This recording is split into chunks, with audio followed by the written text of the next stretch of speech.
Sa wakas dumating na din yung Nordic wooden table and chair ko, guys. Sobrang excited ako kaya yan, buksan na natin. Syempre, masaya na naman ako kasi nga nakapundar na naman tayo ng gamit na mapapakinabangan ko dito. And guys, sobrang saya din ng anak ko kasi nga sabi ko sa kanya bibili ako ng table para sa pag-aaral niya, and nung dumating sobrang excited talaga siya dyan, guys. Eto na nga, nabuksan ko na. Napakaganda. Ayan ang unang bumungad, yung Nordic chair natin. Color white yung pinili ko, guys. Pero mamaya natin siya i-assemble.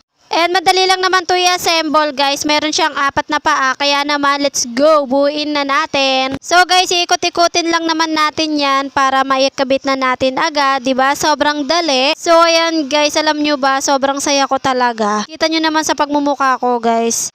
Kasi nga sa pagbablog ko, diba, nakakapundar ako kahit papano ng gamit dito sa bahay namin. So ayan, nabuo na natin. Sobrang ganda talaga nitong wooden table na to. Talaga namang sulit na sulit talaga yung binayaran ko dito. So next na natin tong Nordic chair na to. Alam nyo ba guys, dito ako excited na mabuo to. Kasi nga guys, sobrang nagustuhan ko talaga yung kulay niya. Syempre, team puti kahoy tayo. Guys, uti-uti na tayo nagiging team puti. So ito na nga yung mga tools niya guys. Napakarami. Medyo natagalan kami sa pagbuo nito. Pero worth it talaga nung nabuo. Kasi sobrang ganda, as in napakaganda guys. Kaya guys, kung ako sa inyo, bumili na din kayo. So ito na nga guys. Kinakabit na namin yung paa niya doon sa may pinakambakal. Madali lang naman siyang pag-aralan. Medyo natagalan lang talaga kami kasi nga pinag-aralan pa namin. Pero guys, so nabuo talaga, napakasaya ko. So ayan na nga, kinakabit na siya sa pinakang chair niya. Papunta na tayo sa exciting part guys. So ayan, patapos na siya dyan guys. Di ko akalain na makakapundar ako ng gamit sa bahay unti-unti dahil sa pagbablog ko guys. Sobrang worth it talaga lahat ng pagod. Bagay na bagay to sa mga timputi at kahoy. So ayan guys, buo na siya. Hindi ko na tinanggal yung plastic, baka madumihan lang ng anak ko. Pagkakulit kasi. So kung gusto nyo ding umorder, ilalagay ko yung link sa comment section guys. Bye!